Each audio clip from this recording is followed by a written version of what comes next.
Thanks for joining us on Canada's Farm Show. I'm Cherilyn Jolly-Nagel, a farmer from Mossbank, Saskatchewan, and host for this year's show. I also have the pleasure of moderating today's panel session on the topic of global export. I'm joined today by 4 esteemed panelists. Thank you everyone for joining us and welcome. Chris, I see you on the top of my screen. Can we start with you? Can you share us a little bit about yourself and talk to us about STEP, the Saskatchewan Trade and Export Partnership? Absolutely. Thank you, Cherilyn. And thank you to all the great staff at Canada's Farm Show for putting on another successful event. It's always great to be part of the show and to be part of the Global Export Panel. So, Saskatchewan is an export-dependent province. In fact, about 1 in 5 jobs in this province depends in some way or another on international and national trade. So some 25 years ago, the provincial government recognized that very unique and important relationship and decided to set up what's called Saskatchewan's Trade and Export Partnership, or STEP. So STEP is an independent, not-for-profit agency contracted by our partners in the provincial government to promote exports and to put forward promotion on programs and services to Saskatchewan exporters. So we're run by exporters for exporters. We have nearly 400 exporters from around the province and in nearly every industry. And our team of trade professionals provide valuable services and information on things like markets and regulatory requirements and transportation and logistics, in addition to a full suite of programs that are designed to reduce the unique risks of doing business on the international marketplace. So really, STEP is all about connecting Saskatchewan businesses with the world. Thanks so much for that, Andrew. And John Baddick from Bourgault, let's hear from you. Yes, hello. My name is John Batiuk, and I grew up on a family farm near Wadena, Saskatchewan. In 1986, I ventured off to the University of Saskatchewan and graduated in 1990 with a degree in economics.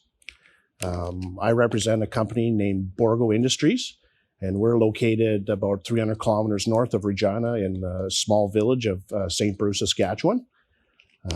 Our specialty or our focus is agricultural seeding equipment, and we have been in business since 1974. Our exports started to the United States first in the early 80s, and then in the early 90s we began exporting to Australia, and then in 1999 we started exporting to the former CIS countries of Russia, Kazakhstan, and the Ukraine. Exports are very important to our company.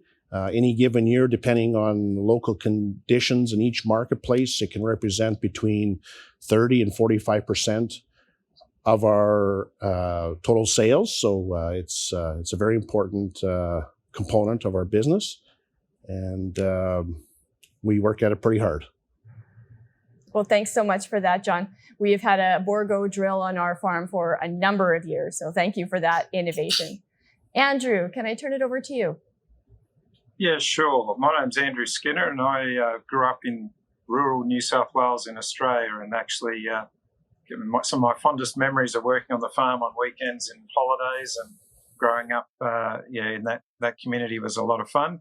I head up HSBC Bank Canada's trade business here in Canada and ran the same business in Australia. So I guess I'm an Australian import, and obviously the agriculture industry is across both a big part of our communities, and so a big part of my life.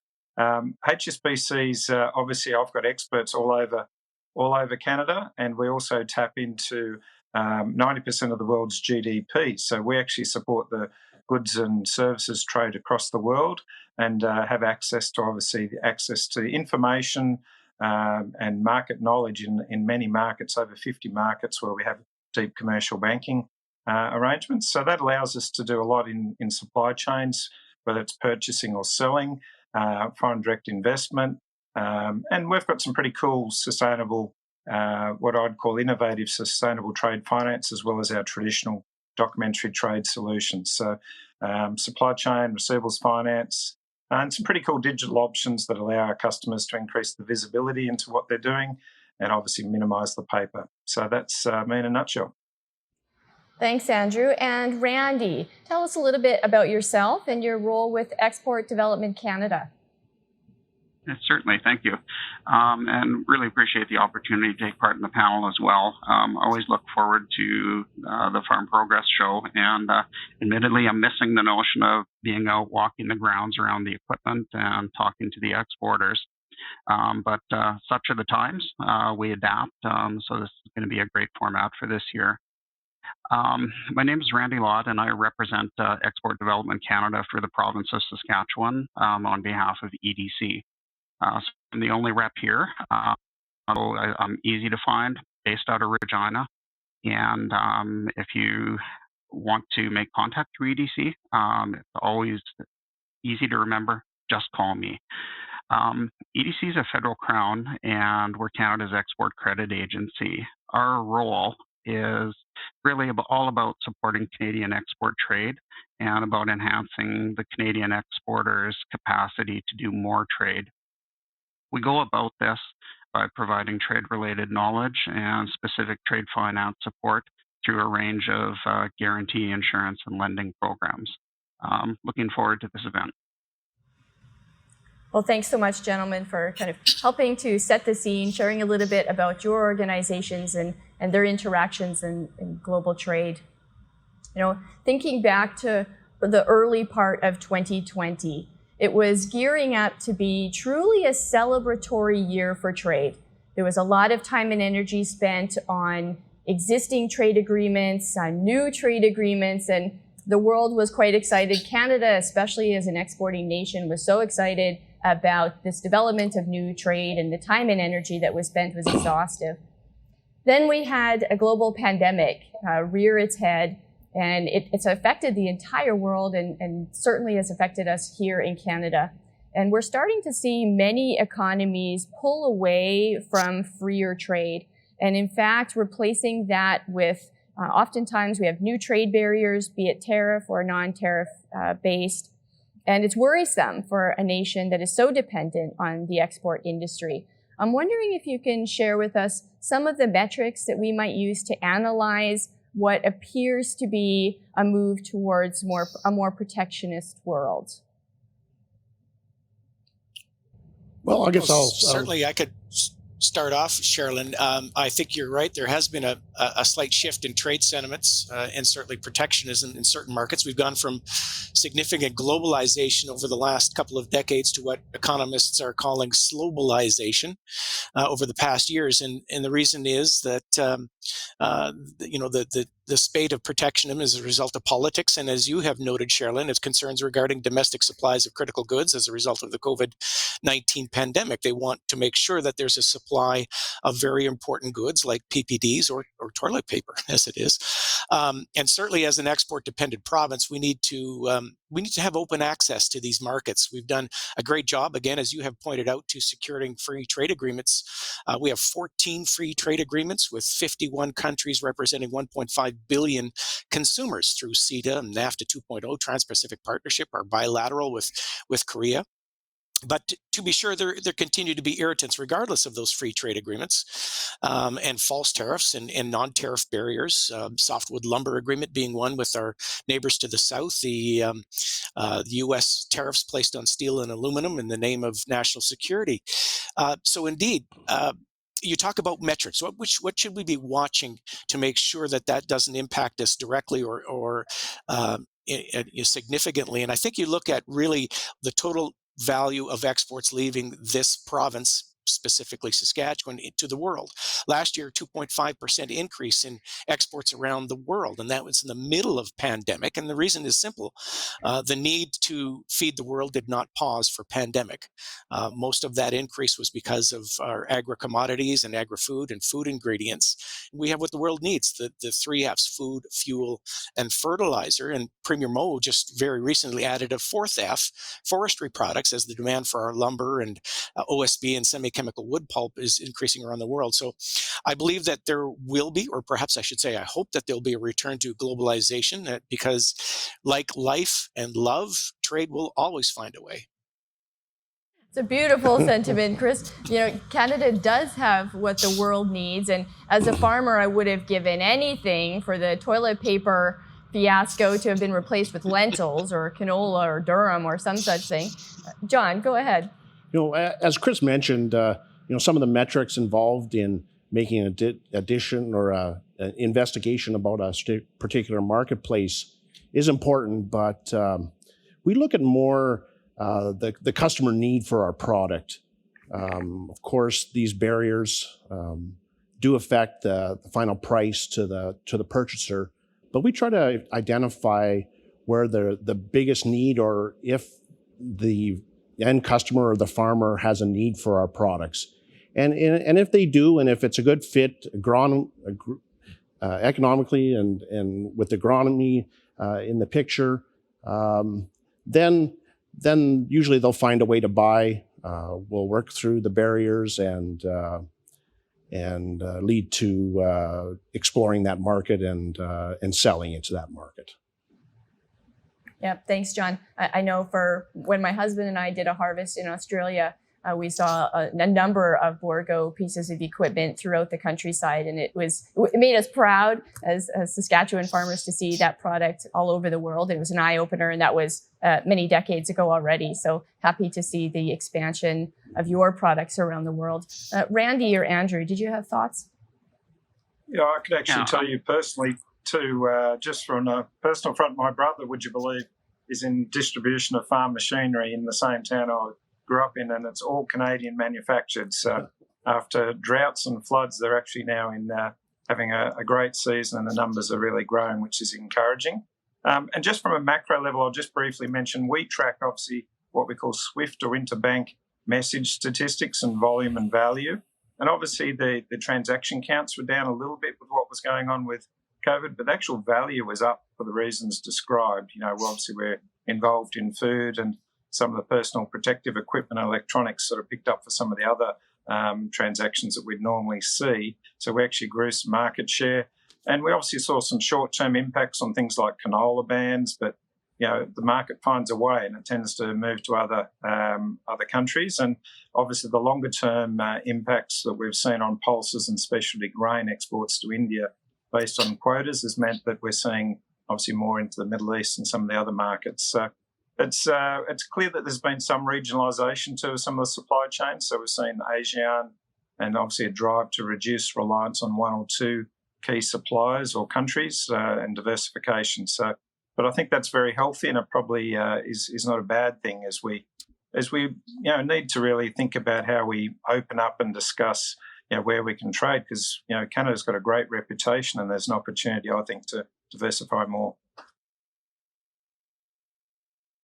And maybe I'll just add on a little bit there. I guess when what we've seen happening over the course of the last, several years now, is, the different use of trade actions, that move from, at one point in time, it was more focused around specific, trade inequities or perceived inequities and the like, but it was always directly trade related, and the evolution of that to being sometimes a means to an end with respect to geopolitical agendas.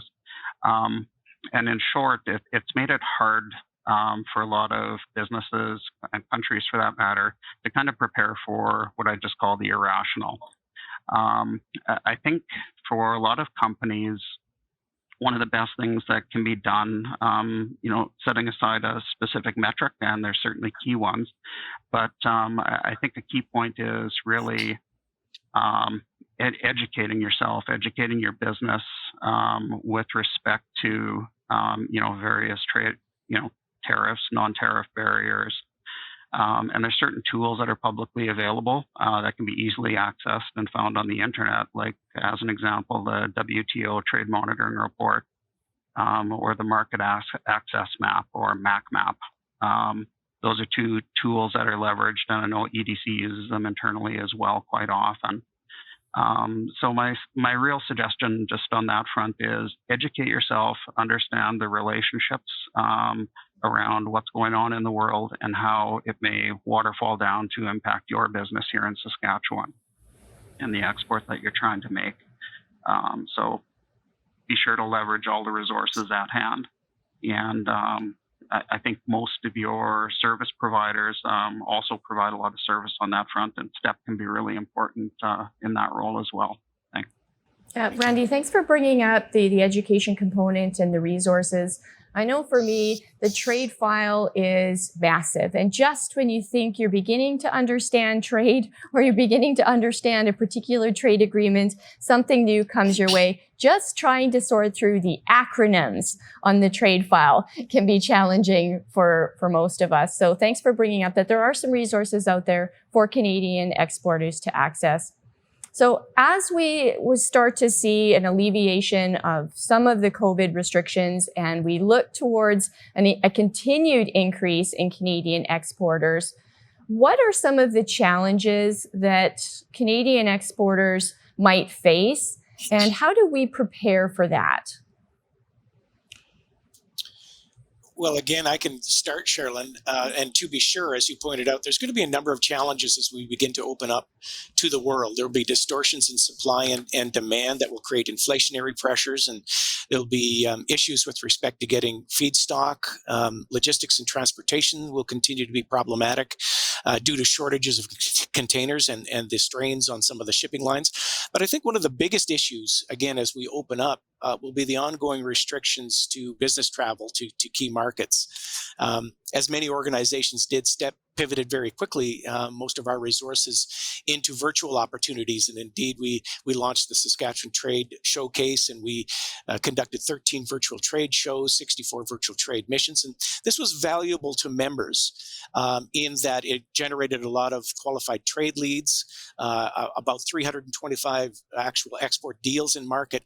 But the value of those trade deals was certainly down. And our members are saying it's because that virtual, while valuable, do not lead to the same trade deals at the same level as those involving personal contact. So most of our members are anxiously anticipating the return to international travel, and we can assist in that endeavor in many ways. But I think the number one action that we can take to prepare for a return to international engagement will be to get vaccinated. That's simple. Most of the world is working towards some sort of proof, some sort of vaccination passport. So we're encouraging our staff and our exporting members to get the shot in the arm, not only for health reasons, but to be able to re-engage on the international stage. John, some of your thoughts as an exporter on the challenges that we might face. Are there particular challenges that Bourgault is preparing for? You know, Cheryl, the last year and a half, 2 years actually have been record years at Bourgault for our exports. So I can't say that COVID has had any effect on our export levels at all yet anyway. The two bigger factors that I see causing some problems, and they have been causing problems for probably 6 to 8 months now, is number one, the supply chain, getting components in to complete our equipment, steel, electronics, tires, those types of things that we purchase from Canadian suppliers and outside of Canada are in tight supply, and getting that stuff in on a timely basis is proving to be a problem. And secondly, the strength of the dollar is starting to increase the price to the end customers. So that's always something that we're going to have to keep an eye on with inflation. It looks like inflation's starting to tick up here. We anticipate some interest rate increases, and that will increase the strength of the Canadian dollars. So we're going to keep a close eye on that. Thanks, John. Others?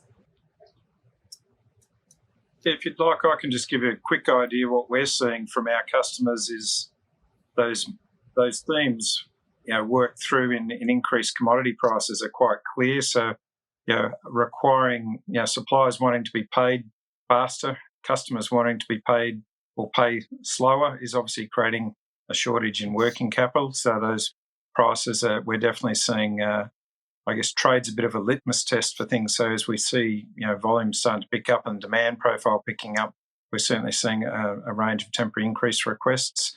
And that's encouraging.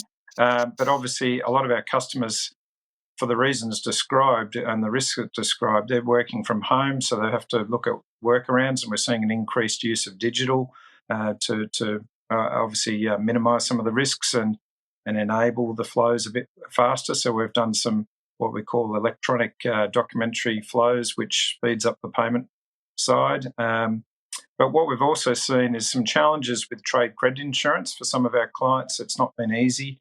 Some of the traditional markets which are not so easy at the moment, Kazakhstan, Ukraine, Russia, and I presume EDC can give us maybe a little bit of an update on risk appetite, but that makes it a bit more difficult. So we have seen a return to, say, a bit more letter of credit work than we've seen in the past.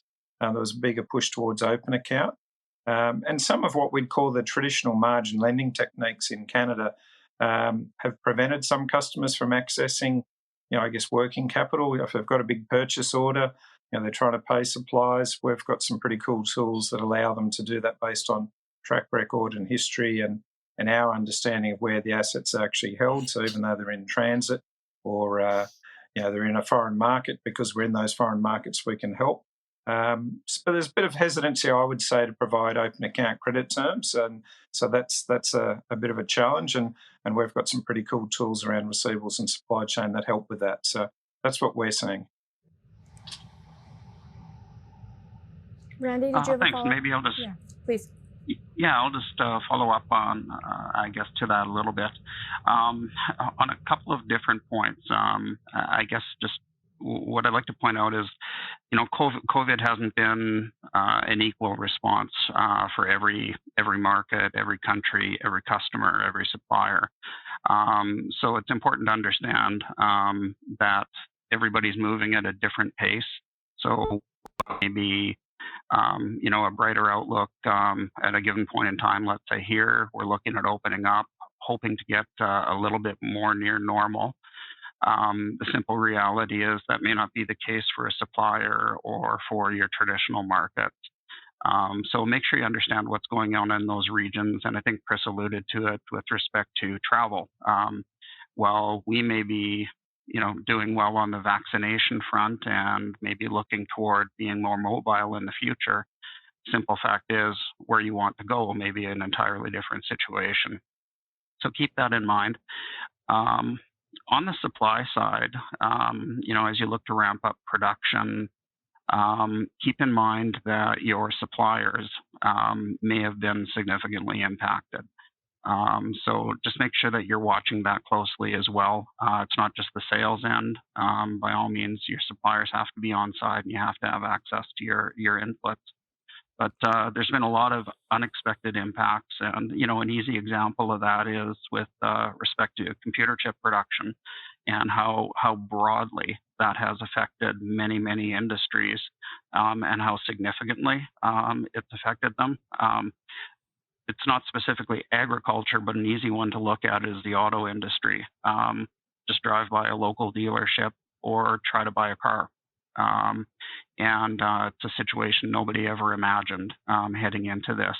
So just be well aware of how it's affected your supply chains, access to logistics, as well as the situation in the market that you're selling to. They're all really important. Yeah, thanks so much, gentlemen. I think Canada has for many, many decades now relied on our good reputation. Chris, you talked about traveling. I, for one, always have a Canada flag on a bag, on a sweatshirt. Everywhere I go, I travel with a Canada flag because we have a reputation around the world for being friendly people, trustworthy people. And also in terms of an export nation, we have a reputation for high quality. So is it risky for us to continue to rely fairly heavily on our reputation?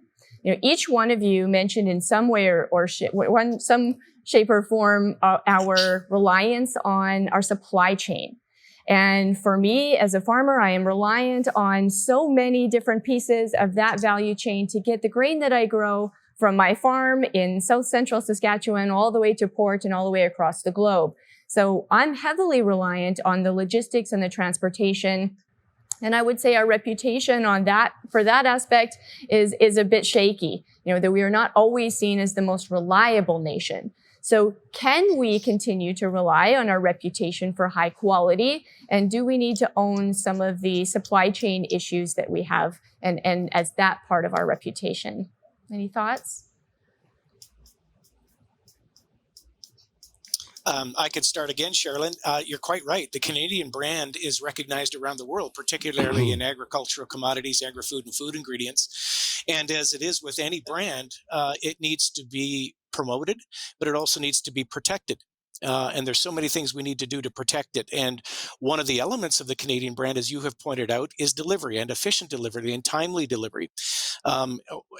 Speaking about Saskatchewan, we're a landlocked province, so we have to rely on road and rail to get our product to Tidewater and then to overseas markets. So every element of rail, road, and transportation is critical to our brand, and we have to protect it and own it, as you mentioned. It's something that we have to be very cognizant of and very protective of. Cherilyn, I agree with Chris. Our reputation is everything to us, and it's very important for us to be able to supply as we have committed to, and as we go through the next period of time where supply is going to be a problem, we'll have to take steps. We'll have to carry more inventory. We'll have to make sure that we are set up to deliver on time, and like I said before, our reputation is everything.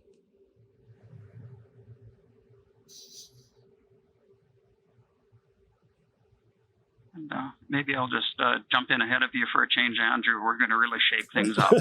change order by one position here. I guess opening doors is one thing, and it's not. It's nothing easily done. It takes a lot of effort, a lot of resource, but keeping them open is yet another thing. And I think that's where the logistics plays a key part in it all.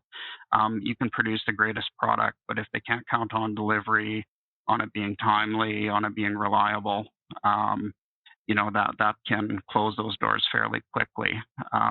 So I think holistically, we just all need to work with the bigger system, recognize that it's all part of our supply chain, and be sure to engage with your logistics providers, with your brokers, and something else that's becoming really important right now. It's not quite a part of supply chain, but it very much relates to the whole process. Is change in value of the Canadian dollar and the impacts that has.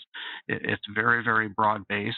It can be quite significant to a lot of companies, especially when they sell in U.S. dollars and rely on a narrow margin. So be sure to look at all of the pieces of the puzzle. The logistics is important, but also the logistics of moving around your money and converting those receivables back into cash. It's going to be particularly important for the next little while. Yeah, very And I think the only thing I could add to that is that there's been some pretty good investments, if you think in Canada, in port facilities as well, to help improve the flow of the grains, etc. So that's been encouraging in recent years, and a lot of that coming online. So that should help. But obviously the weather events and some of the other things that we've experienced haven't been great as well. So, but my experience and our customers' experience that I see is that they communicate well and they discuss and they renegotiate, and because our product is very much in high demand, there's usually a level of flexibility. But I think what we encourage and our network allows us to do is, so many of our customers are setting up a regional office, whether it be in Australia or in Europe or Singapore, and just trying to understand how they can compete on local terms and maybe hold some inventory or really try and rethink what those bottlenecks are and how they can have some product available. So there's a number of ways you can do that. So we'd be happy to talk through some of those examples if people are interested. Yeah, that's great. I would look at reputation as a responsibility that each one of us must shoulder, whether it's farmers or tourists or industries or government. Each one of us is responsible for putting forth, Canada's reputation. And when it comes to responsibilities on the trade side, Andrew, you had mentioned some trade offices. Chris had brought up the announcements of Saskatchewan opening up some new trade offices. So that is taking Canada and Saskatchewan in particular over to our customers physically and being located there on the ground in those countries where we see an opportunity as a new market. So I'm curious to know how important it is for exporters to be seen and be heard in those countries, in those new markets, or can we do this in a new virtual world? Any thoughts on that? I can jump in first again, Cherilyn. You go first, Chris. Well, I'll go first. Okay. Sure. The expanded offices were a significant objective in the overarching Saskatchewan growth plan, which has some very aggressive growth targets here in Saskatchewan. And we're working closely with our colleagues at the ministry in helping roll out those opportunities. The role will be multifaceted. It'll include everything from investment attraction to student recruitment. But we're focused on, obviously, the opportunities that afford to exporters in Saskatchewan and in other cases in other provinces for them as well. The new provincial offices offers exporters additional boots on the ground, and that's critical. We've worked very closely with the Shanghai office in China, the Saskatchewan office in Shanghai, which has been in place already for a number of years, and we've taken full advantage of that opportunity. And what we feel is the most important export service for business is the development and the identification of qualified buyers, not only for our outgoing missions, but for the number of incoming missions we organize every year. Their knowledge in those markets will be critical and will be something we can take full advantage of. They're also co-located or will be co-located in the Canadian embassies, and we'll work very closely with trade commissioner staff. So we're looking very much forward to expanded support for exporters and the services that STEP provides.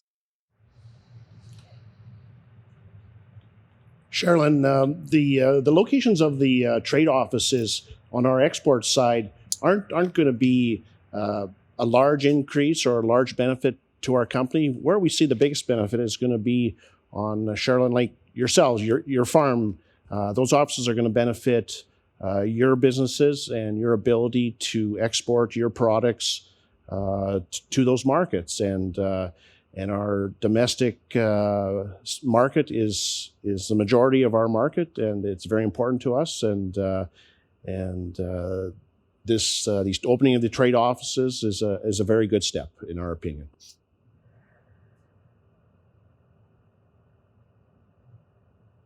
I can certainly personally talk about my experience. I spent quite a bit of time in Australia and in Asia, and I know those offices work. I've had the pleasure of taking clients to events and things, and certainly looking forward to when travel can continue. So I think the presence will help, but there's no doubt, and the Trade Commission and the way that EDC is an excellent organisation, we partner, and the support they provide for exporters is tremendous. So I think it's in combination, all those factors working together.